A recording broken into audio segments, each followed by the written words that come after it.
ஆகிட்டாரு. அப்ப என்னுடைய லக்னம் கேட்டது புதன், அது 8 குடையவர், அது 8ஆம் இடம் என்பது அவமானம். அப்ப என் லக்னத்துல உட்கார்ந்து இருக்கிற மாமன் இருக்க வரைக்கும் எனக்கு பேசுற தொடரவே இல்லை.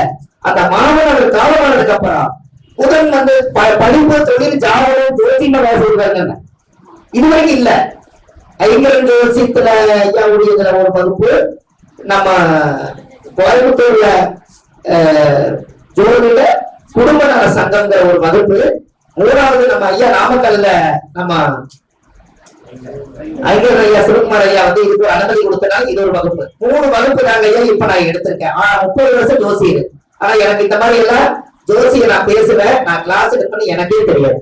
என்னமோ நம்ம உங்கள் திருவள்ளுவர் குலத்துல பிறந்ததுனால நான் 13 வயசுல இருந்தே நிறைய அனுபவங்களை கத்து கொஞ்சம் யூடியூப்ல போட்டுக்கிட்டே இருந்தேன். இதை மக்கள் பிடிச்சு போய் அவங்க நம்ம ஐங்கர் ஜோசியில் அவங்க அம்மா தான் பார்த்துட்டு அந்த மீட்டிங் வந்தாங்க. ரொம்ப சந்தோஷப்பட்டாங்க. இவ்வளவு தூரம் பேசுறீங்களே, எங்க எடுத்து வாங்க அப்படின்னாங்க. அதெல்லாம் நீங்க பெரியவங்கம்மா, நீங்க கூப்பிடுறீங்க. இந்த ஜோதிட கலை காசு பணத்துக்காக நான் என்னைக்கு வரமாட்டேன், சும்மா கூப்பிடுங்க, நான் வரணும்னு சொன்னேன். ஏன்னா ஜோதிடர்களுக்கு தச்சனைகள் இல்லாம ஜோதிடம் சொல்லணும்னு அந்த காலத்தை சொல்லி வச்சுக்கிறாங்க. வயிற்று கலவா 4 இட்லி சாப்பிட்டாலும் 4 கோடி ரூபாய் சம்பாதிச்சாலும் 4 இட்லிக்கு மேல சாப்பிட முடியாது. அப்புறம் எதுக்கு காசு? ஆண்டவன் ஏதோ ஒரு வழியில நம்மளுக்கு கொடுப்பான். ஆனா ஜோதிடர்கள்கிட்ட போய் நாம முதல் இப்பதான் வளர்ந்து வர்றேன், இப்ப போய் நம்ம காசு கிரையம் பண்ணக்கூடாது. நீங்க கூப்பிடுங்க, நம்ம அன்புக்காக வர அப்படின்னு எனக்கு ஒரு வஸ்திரம் வச்சு கொடுக்குறாங்க. அது எவ்வளவு சந்தோஷம். ஒரு நாள் அவங்க நினைச்சு நான் போட்டுக்குவேன், அது போதும். ஏன் அப்படின்னா நம்ம இந்த கலை வளரணும். சிவமாயிரத்து ஒருத்தர் வந்தாரு, அவருக்கு தெரிஞ்ச விஷயத்துல நான் சொல்லிக் கொடுத்து போனாரு அப்படின்னாலே அது ஒரு பெரிய ஆத்மா வாழ்த்து பண்ணலாம். அப்போ உங்க ஜாதகத்துல நான் வந்து இப்போ அவர் 5000 நரசிம்மர் கோயில் புண்ணியம் கிடைச்சது. ஆஞ்சநேயர்ல வடமாலை சாப்பிட்டுட்டு இருந்தாங்க, உளுந்து வடை சாப்பிட்டு. நீங்க கீழே போய் அடிக்கடி தடிக்கி உளுந்துறன்னு சொன்னா, அப்போ உளுந்து வடையில கோர்த்து உளுந்து பிளஸ் உளுந்து, நான் உளுந்து எந்திரிச்சேன்னு சொல்றது பதிலா உழுதாம இருக்கணும்னா அந்த ஆஞ்சநேயருக்கு ஒரு வடமாலை வாங்கி சாப்பிட்டுனா அடிக்கடி கீழே விழுக மாட்டாங்க. அதை உளுந்து வடை செய்யுங்க அப்படின்னு ஒரு பரிகாரம் எடுத்துட்டு வந்தேன். அது பேரு இங்கிலீஷ்ல சீடி வடையா, சீடி வடை தாங்க. சீடி மாதிரி ஓடையா இருக்கு, உளுந்து வடையில ஓட்டை போட்டுருப்பீங்கல்ல, அந்த வடை செஞ்சு கொண்டு போய் சாமிக்கு சாப்பிட்டாங்கன்னா வயசான மரங்களை பாதிக்கப்பட்டோ இல்ல படியிலிருந்து விழுத்துறதோ அந்த உளுந்து எந்திரிக்கிறது உளுந்து வடையோட போயிடும் அந்த தோஷம். சரி, எல்லாருமே பரிகாரமாவே நீங்க பாருங்க. நீங்க ஜாதகம் பார்க்க வந்தாங்கன்னா முதல்ல அவங்க எப்படி இருப்பாருன்னு பாருங்க. அவர் கால் மேல கால் போட்டு தருவாரு, அவர் கீசி நீக்கி தருவாரு, அப்படின்னு அவருக்கு எந்த கவலையிலையும் நீங்களே நினைச்சுக்கணும். அவர் அப்படியே குறுகி விட்டாருன்னா என்ன சொல்ல போறாருன்னா, அவருக்கு ஏதாவது பிரச்சனைக்கு நீங்களே முதல்ல முடிவு பண்ணுங்க. எட்டி பாப்பாரு, அதுல ஏதோ தெரியுதா தெரியல, நானும் பாப்பேன். என்ன எட்டி பாக்குறீங்க இல்ல, நீங்க கணிக்கிறது ஏதோ நீங்க ஒரு ஞானத்துல சொல்றீங்க, அதனால எட்டி பாத்துருங்க பாரு. நானும் பார்ப்பேன், எட்டி பாப்பாரு. ஏன்னா அவர் ஆர்வத்தோட இருக்காரு, அவருக்கு ஏதோ 4 விஷயம் டக்குனு சொல்லணும். அப்ப அவர் வந்தோம்னா ஆர்வமா அவர் கத்துக்கிறாரு அப்படின்னா அவரோட பிரச்சனை தீர்மானம் எட்டி பாக்குறாரு. ஒரு அசால்ட்டா அப்படி உட்காந்து முள்ள கிடைக்கிட்டு இல்லை, அவருக்கு எந்த பிரச்சனையும் இல்லை. நான் ஜாதகத்துல முதல் வரும்போது நான் என்ன பண்ண தெரியல, ஜாதக கட்டத்துல கோச்சாரத்துல சந்திரன் இருக்குதுல்லையா, இன்னைக்கு ஒரு சந்திரன் எங்க போகுதுன்னு சொன்னீங்க, அது எந்த ராசி வச்சுக்கலாம், தனுசுல வச்சுக்கிட்டு அவரோட ஜாதகத்துல தனுசை எந்த கிரகமே பாக்கலீங்கன்னா அதுக்கு பிரச்சனை எதுவுமே இல்லை. சும்மா நம்மள மறுபடியும் கொண்டு போறாங்க. ஐயா புரியுதா? சரி, என்ன புரியுது? தனுசு ராசியில சந்திரன் இன்னைக்கு போயிட்டு இருக்குது. இந்த சந்திரன் தான் இன்னைக்கு போய் அவரை கூட்டிட்டு வந்தது ஜோசி பார்க்க. அவரோட 9 கிரகமே தனுசை பார்க்கல. அப்ப எதுக்கு வந்துக்கிறாரு? எந்த பிரச்சனையும் கிடையாது. நம்மள ஒருத்தருக்கு வந்துக்கிறாரு. முதல்ல நீங்க தெரிஞ்சுக்கணும். கைதட்டல பாத்தீங்களா?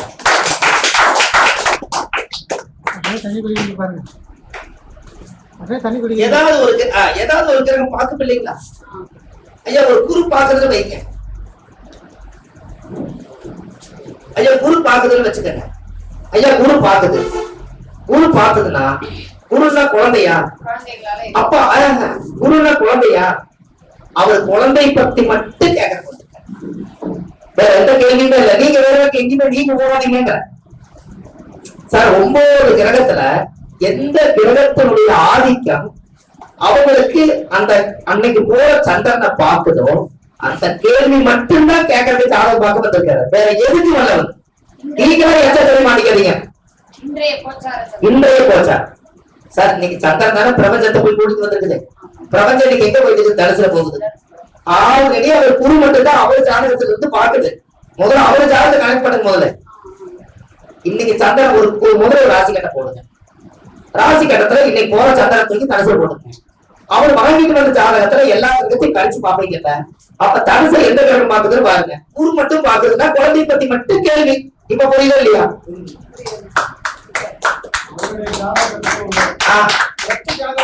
பிறப்பு ஜாதகத்துல இருக்கிறத இன்னைக்கு வந்து அவரோட ஆதங்கம் வந்து அவ்வளவுதான்.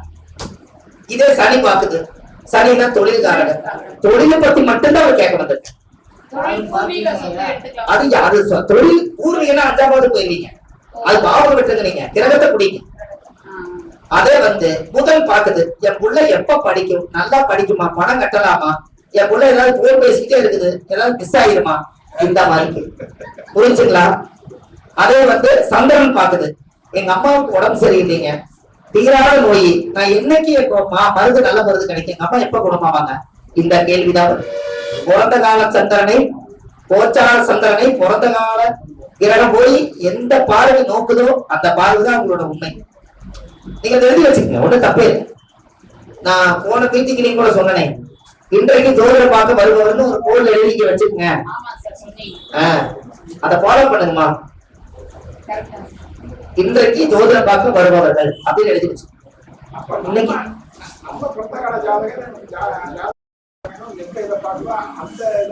Very good. அதே தாங்க நம்ம பிறந்த கால கிரகம். இன்னைக்கு கோச்சார சந்திரனை யாரெல்லாம் பாக்குறாங்களோ அதுக்கு 3 கிரகம் பாக்குறதுன்னா 3 கேள்வி கேட்பார், 2 கிரகம் பாக்குறதுன்னா 2 கேள்வி கேட்பார், 1 கிரகம் பார்க்க 1 கேள்வி தான் கேட்பார். அவருக்கு பிரச்சனையே ஒண்ணுதான், அவரே சொல்லிடுவாரு.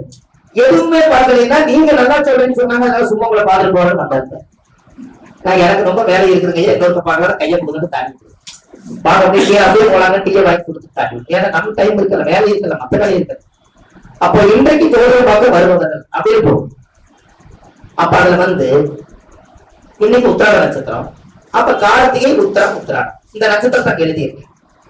அதுக்கு அடுத்த நட்சத்திரம் எப்படி மத்தியத்துக்கு மேல வர மாதிரி வெறுமனை இடையில நடக்கும்.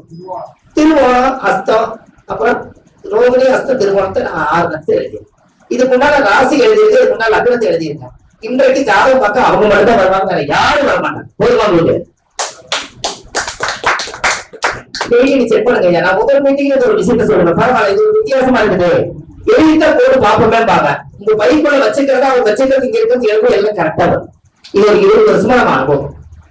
முதல்ல எழுதுற டைம் வச்சு எழுத முடியும், ஆனா நீங்க எழுதுங்க. ஏன்னா எழுதி பார்த்தா உங்களுக்கு வரும்போது அவருக்கு என்ன தோணும், என்னடா அது நம்ம ஜாதகத்துல உத்திராட நட்சத்திரத்தை நம்ம எழுதி வச்சிருக்கோம், நாம ஜாதக உத்திராட நட்சத்திரம், இது உத்திராட நட்சத்திரம் வந்து இவர் எழுதி வச்சிருக்கிறாரு, இன்னைக்கு தேவ மேல போட்டிருக்கிறாரு, இன்னைக்கு கிழமை மேல போட்டிருக்கிறாரு, இன்னைக்கு திதி மேல கரெக்டா போட்டுக்கிறாரு, இன்னைக்கு தான் எழுதிக்கிறாரு, இப்பதான் எழுதிக்கிறாரு. ஓ இவர்கிட்ட ஏதோ விஷயம். அப்போ பயன் இருக்கு, பரவாயில்ல. அப்ப கால கணிதத்தை கணிக்கக்கூடிய ஜோசியத்தை நம்ம சரியான இடத்துக்கு வந்துக்கிறோம். நம்மளுடைய நட்சத்திரத்தை இன்னைக்கு தேதி முறையை கணிச்சுக்கிறோம்னா இவருதான் உண்மையான ஜோசியம் பாருங்க. ரெடி? இப்படி எல்லாம் நீங்க ஜோசியத்துல கரை கண்டு வர்றதுக்கும் கரையை தாண்டி போறதுக்கும் ஜோசியங்களே இருக்குது. எவ்வளவு பேசினாலும் நம்மளுக்கு ஆயுசு பத்தாது, ஜோசி வாழும், நாம தான் ஆயுசு பத்தாது. கரெக்டுங்களா ஐயா? அப்ப நம்ம தெரிஞ்ச அளவுக்கு எவ்வளவு விஷயம் இருக்கு மக்களுக்கு அப்படியே கொடுத்துட்டு போகணும். நான் உட்காந்து பேசினாலே நம்ம அன்னதானம் போட்டு போகவே மாட்டோம். எங்களுக்கு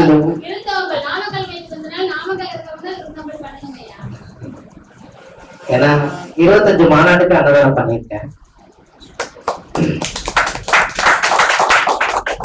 இப்போ கோயம்புத்தூர் ஒரு மாநாடு நடக்குது, அதுக்கப்புறம் சூலூர்ல ஒரு மாநாடு, ஈரோட்ல ஒரு மாநாடு இப்போ ஒரு சமீபத்துல வருது. அதுக்கு எல்லாமே இப்பவே ப்ரிப்பேரா சொல்லியிருக்காங்க. நாங்க அவளோட தான் இருக்கோம், சாப்பாடு போறதுக்கு அவளோட இருக்கோம். இல்ல அம்மா எப்படி சொன்னாங்க பாத்தீங்களா, அந்த எந்தெந்த கிரகங்கள் வக்கரமா இருக்குதோ அதுக்கெல்லாம் நீங்க அந்த கோயிலுக்கு போயிட்டு வாங்க அப்படின்னு சொன்ன விஷயம் எல்லாம் ஒரு நல்ல ஒரு அற்புதமான விஷயம். இந்த வக்கரகாளி அம்மன் கோயில அம்மா போன மீட்டிங்ல சொன்னாங்க, நான் பார்த்தேன். ஒரு 10 வருஷத்துக்கு முன்னாடி நம்ம அந்த வக்கரகாளி அம்மன் கோயிலுக்கு போயிருந்தோம். அதுல குண்டலி சித்தர் இருக்காரு, அது பேரே குண்டலி சித்தர். அது யாருக்கெல்லாம் இந்த மோஷன் ப்ராப்ளம் இருக்கும், யாருக்கெல்லாம் இந்த மூலம் வந்து ஆறு உள்மூலம் வெளிமூலம் டாய்லெட் வர முடியாம மலச்சிக்கல்னால தவிக்கிறாங்களோ அவங்களுக்கு அந்த குண்டலி சித்தர் கோயில் அந்த ஊர்ல இருக்கு. அந்த கோயில்ல சாமி மேல போடுற விபூதிய தண்ணியில கரைசி குடிச்சா அந்த மோஷன் தீருங்கிறது அந்த கோயிலோட ஐதீகம். இப்போ ஏதாவது கொஞ்சம் சுவாரஸ்யமா ஏதாவது கொஞ்சம் பேசலாங்களா ஐயா? தூங்கிட கூடாது. திருவக்கரை தானே அம்மா சொல்றது கரெக்ட் தான். அதே கோயில் தான் திருவக்கரையில குண்டலி சித்தர் இருக்க. அது அந்த கோயில்ல வந்து மூலஸ்தலத்துல வந்து சாமி கும்பிட்டுட்டு நீங்க கொஞ்சம் சிவன் கோயிலுக்கெல்லாம் போற பின்னாடி போனீங்கன்னா அங்க குண்டலி சித்தர் இருக்காரு. அது ஒரு ஜீவசமாதி, ஒரு சிவன் வச்சு அங்க குண்டலி சித்தர்னு போட்டிருக்கோம். அப்ப அது பேரே குண்டலி சித்தர்னா நம்ம இந்த ஆக்கினியம் தெரியும் இந்த யோகாவில படிச்ச பொழுது தெரியும். அந்த குண்டலி சக்தியிலிருந்து அந்த காய எழுப்பு பயிற்சி பண்றாங்க இல்லைங்களா, அஸ்வினி முட்டை போட்டு, அதுக்கும் அந்த கோயிலுக்கு ஒரு தொடர்பு. அதனால நீங்க அங்க போயிட்டு வாங்க. நல்லா அது அந்த சாமியில பாத்தீங்கன்னா ஒரு சைடா அது ஒரு ஸ்டைலா இருக்கும், நேரா இருக்காது. அதே கொஞ்சம் அப்படி கரெக்டுமா. அந்த வக்கரங்கிறது அந்த ஒரு மாதிரியா இருப்பாங்க அவங்க. அது ரொம்ப ஒரே கல்லுல சிலை செய்யப்பட்டது, அந்த கல்லோடவே சேர்ந்து இருக்கும். ரொம்ப சந்தோஷம். இப்போ அடிக்கடி இந்த சனி வக்கரம் இந்த மாதிரி அஷ்டம சனி இப்படி எல்லாம் வக்கரம் இருக்குது அப்படிங்கிறாங்க இல்லைங்களா. இப்ப நம்ம பரிகாரம் என்ன சொல்லுவோம்னா, இந்த பூசணிக்காய் இருக்குது இல்லைங்களா, பூசணிக்காய் அதை வாங்கி சனிக்கிழமை அன்னைக்கு நீங்க ஒருத்தர் காடு உயரமா இருக்கிறவங்களுக்கு தாளம் கொடுத்தீங்கன்னா அந்த சனியோட வக்கர தோஷம் குறையும். பூசணி அது வரக்கூடாது, வெள்ளை பூசணி இல்ல, மஞ்சள் பூசணி. அது இந்த ஊர்ல பழகி கைது சொல்லுவாங்க. நானும் யூடியூப்ல சொன்னேன், அது கீழே ஒரு கமெண்ட்ஸ்ல வந்து எங்க ஊர்ல இது எங்க ஊர்ல அரசாணிக்காய்னு சொல்லுவோம். ஊருக்கு ஒரு பாசி இருக்கு. இருந்தாலும் அந்த பூசணி அதாவது நிறுத்தி சொல்லுங்க, அப்படி சேர்த்து சொல்லுங்க. Very good. அதனால நீங்க தானம் கொடுக்கணும். எப்படி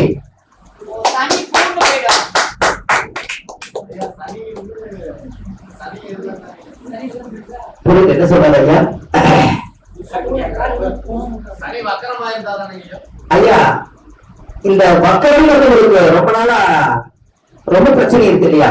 வக்கரம் ஒரு ஜாதகத்துல வக்கரமா இருந்துச்சுன்னா, எந்த கிழமை வக்கரமா இருக்குதோ அந்த கிழமை அன்னைக்கு நீங்க வாக்கிங் போகும்போது நீங்க ரிவர்ஸ்ல வாக்கிங் போங்க. அந்த கிழமையில வக்கரம் நிறுத்தி தானே ஐயா? ஐயா வக்கரமான கிரகம் விக்கிரகம் போல வேலை செய்யுமா? எப்படி வக்கரமான கிரகம் விக்கிரகம் போல வேலை செய்யுமா? விக்கிரகம் வேலை செய்யுமா? அப்படியே நிற்கும், அது வேலை செய்யாத ஸ்டக் ஆயிடுச்சு. அதான் வக்கரம். ரன்னிங்ல இருந்த கிரகம் வக்கரமாக ஸ்டக் ஆயிடுச்சு, அப்படியே நிக்குது. நாம தான் அதுக்கு செய்யணும்.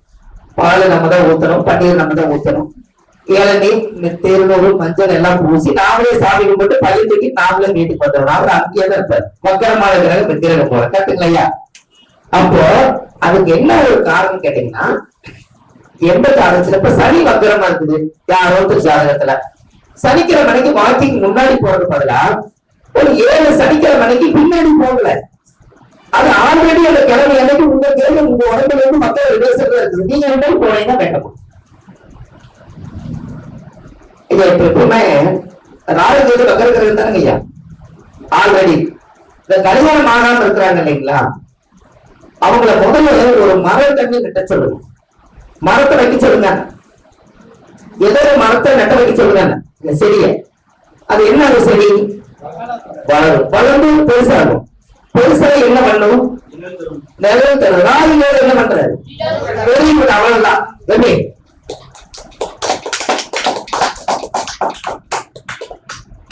அப்போ ராகுகேது நிழல் கிரகம்னா, அப்ப நீங்க என்ன பண்ணணும்? ராகுகேது தோஷம் நிவர்த்தி ஆகும்னா கோபுரம் நிழல்ல போய் டெய்லி போய் ராகு காலத்துல கொஞ்ச நேரம் உட்கார்ந்து வர சொல்லுங்க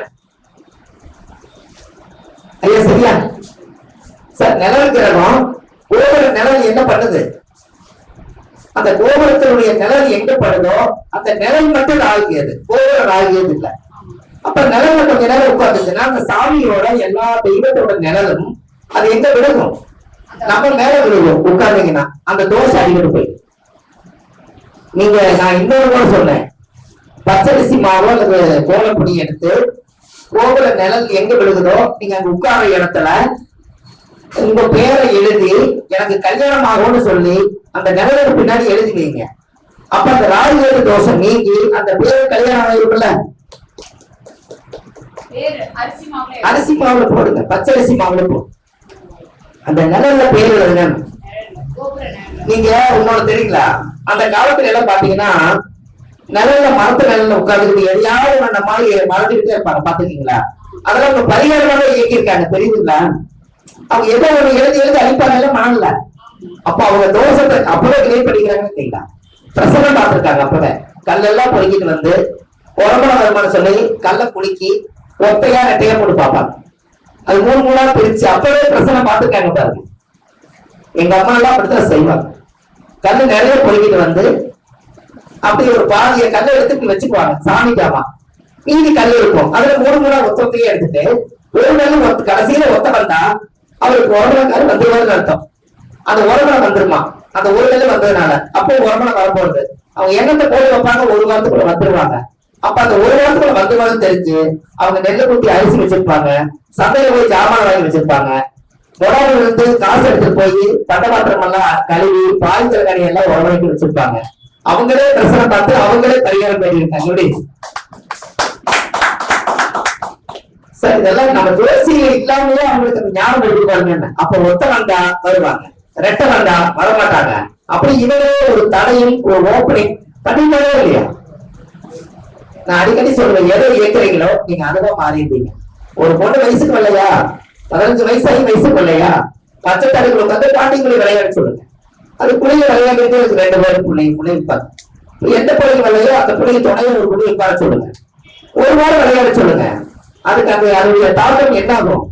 அந்த எண்ணங்கள் அவங்களுக்கு வந்து வயசுக்கு வந்துருவாங்க. வயசுக்கு வந்ததுக்கு அப்புறம் என்ன மொழி ஆடுவாங்க, பாண்டி குளிதான் ஆடுவாங்க. அப்ப ஆல்ரெடி இயக்குங்க, இயக்குனா வேலை செய்யும். எதுவுமே நாம எழுதி வைக்கிறதுனா நம்மளுக்கு ஒரு ஏடு. சரி, இப்போ நம்ம ஐயா என்னன்னா அஸ்வினி நட்சத்திரத்துல பிறந்தவங்களுடைய கொஞ்சம் குணாதிசயமும் அதுக்குரிய பரிகாரங்களும் கொஞ்சம் சொல்லுங்க அப்படின்னாங்க. அப்போ அஸ்வினி நட்சத்திரக்கார வீட்டுக்கு போய் இப்ப நம்ம பார்த்துட்டு வந்துடலாங்களா? எப்படின்னு நம்ம பார்க்கலாம். சும்மா ஒரு கொஞ்சம் டிப்ஸ் எழுதுங்க, அது சொல்றேன். அது எந்த அளவுக்கு நம்ம பார்ப்போம்.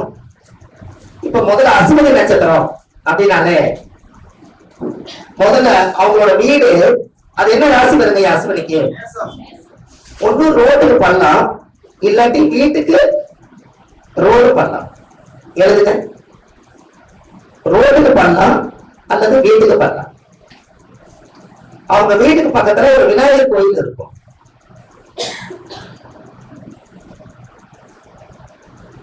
அதுக்கு பக்கத்துல ஒரு மரம் இருக்கும். அதுக்கப்புறம் ஒரு மணி ஓசை கேட்கும். அவங்க அஸ்வினி நட்சத்திரக்கார வீட்டுக்கு பக்கத்துல மணி ஓசை கேட்கும். அஸ்வினி நட்சத்திரக்கார வீட்டுல கருக்கலைப்பு நடந்திருக்கும். கருக்கலைப்பு இங்க யாரும் இருக்கீங்களா? அம்மா இருக்காங்க. கருக்கலைப்பு நடந்திருக்கும். அவங்க வீட்டு பக்கத்துல நர்ஸோ வைத்தியம் பாக்குறவங்களோ டாக்டரோ குடியிருப்பாங்க.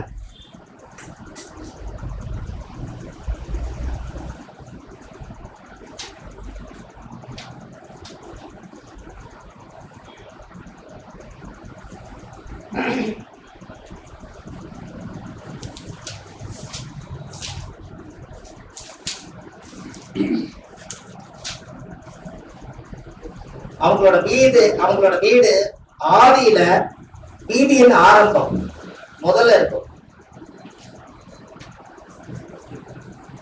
வவ்வால் வந்துட்டு போவாங்க. நம்ம வீட்டுல வவ்வாலு வந்துட்டு போகும். திருடன் எங்கேயோ போய் துரத்திட்டு வருவான்.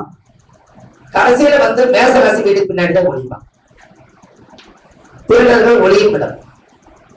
அவங்க வீட்டுக்கு பக்கத்துல பாலடைஞ்ச இடம் கொஞ்சம் இருக்கும். அதனால அவங்க என்ன பண்ணுவாங்க, திருடர்கள் வந்து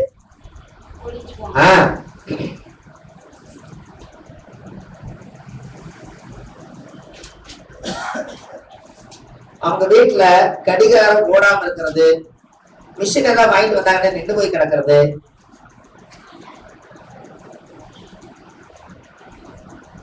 கிழிக்காத காலன்று போன வருஷம் வாங்கிட்டு வந்து அப்படியே இருக்குங்க.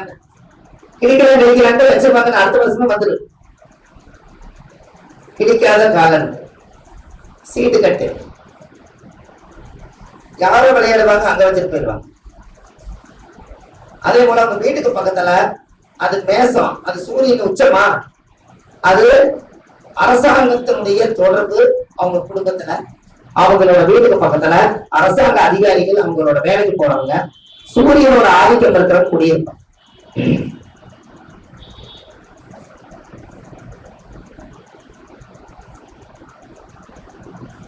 இந்த அஸ்வதி நட்சத்திரத்துல என்னன்னா செவ்வாயோட வீடு. கூட பிறந்த அக்கா தங்கச்சி அண்ணன் தம்பி மேலேயே அவங்க கவலைப்பட்டு ரொம்ப வேதனைப்படுவாங்க.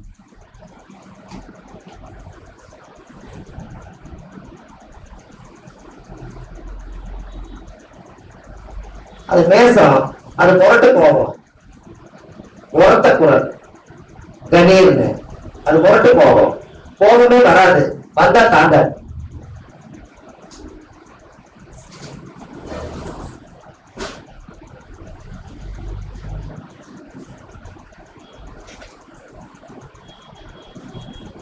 அவங்க பாசத்தை வெளியில காமிக்க மாட்டாங்க, ஆனா மனசுக்குள்ள பாசத்தோட இருப்பாங்க.